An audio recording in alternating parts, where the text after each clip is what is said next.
নমস্কার বন্ধুরা, আশা করি সবাই ভালো আছেন। আমি আজ রান্না করব চিকেন রসুন। তাই রসুন, কাঁচা ঝাল, আসুই, লেবুর রস,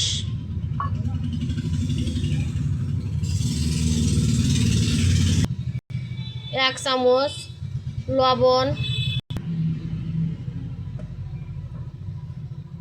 ভালো করে মেখে নেব। বন্ধুরা, রসুন চিকেন সুন্দরভাবে মেখে নিচ্ছি। এবার ঢাকা দিয়ে রাখবো আধা ঘন্টা। প্রথমে আদা রসুন বেটে নেব। রসুন আদা বাটা হয়ে গেছে, এবার জিরে বেটে নেব। বন্ধুরা, 2 চামচ ধনের গুঁড়ো। বন্ধুরা, ঝাল করা তেলে ভেজে নেব।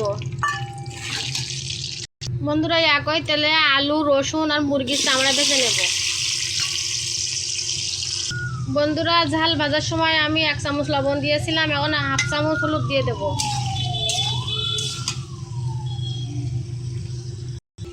বন্ধুরা, আমার আলু লাল লাল করে ভাজা হয়ে গেছে, উঠিয়ে নেব।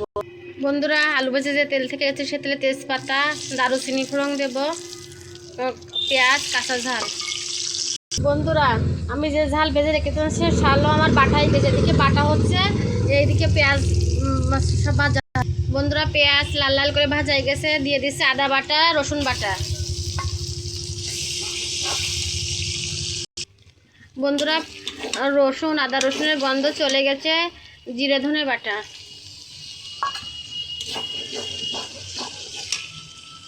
মশলা সুন্দর করে কষে নিছি। 1 চামচ হলুদ গুঁড়ো,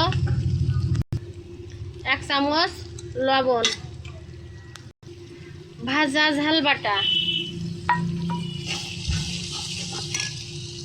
বন্ধুরা, মশলার জন্য তলায় না লেগে যায় অল্প জল দিতে হবে। আমিও অল্প জল দিচ্ছি, দিয়ে ভালো করে এই কষে নিচ্ছি।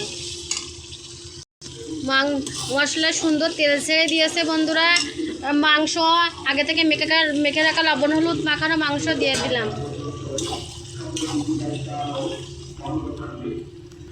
বন্ধুরা, আমি সুন্দর করে কথা বলতে পারি না, মোবাইলে কথা বলতে গেলে আমার বেঁধে যায়। তা আমার ক্ষমার দৃষ্টিতে দেখবেন, আমার ভুল ত্রুটি আপনারা মাফ করে দেবেন। তা কি বলবো বন্ধুরা, দেখেন গ্রামের মানুষ তো অনেক সময় সব কথা সাজিয়ে বলা যায় না। বন্ধুরা, আমি বাম হাতে ভিডিও করি আর ডান হাতে রান্না করি। অনেক সময় দেখা গেল কি আমি অন্যদিকে মন থাকে, কথা ঠিক মতন বলতে পারি না। তা আপনারা ক্ষমা করবেন, আমি বারবার করে বলছি। আর আমার ফেসবুক চ্যানেলটিকে আপনারা ফলো করে দেবেন, আর ইউটিউব চ্যানেলে সাবস্ক্রাইব করে দেবেন। বন্ধুরা, ডান হাতে রান্না, বাম হাতে মোবাইল ধরে রান্না করা খুবই কষ্ট। বন্ধুরা, মাংসটাকে কি সুন্দর তেল ছেড়ে দিয়েছে। বন্ধুরা, আমি যে আগে চামড়া ভেজে রেখেছিলাম সেই চামড়া ভাজা কুচিয়ে মাংসের সাথে একসাথে কষিয়ে নেব।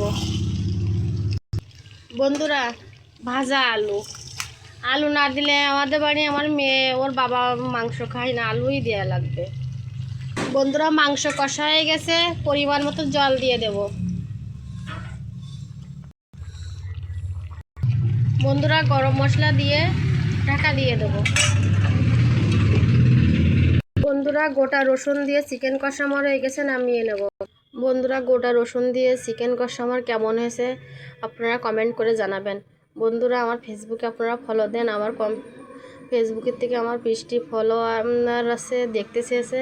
তা আপনারা আমার ফেসবুকে একটু ফলো দিয়ে দেবেন। তা নমস্কার, সবাই ভালো থাকুন। এখানে ভিডিওটি শেষ করলাম।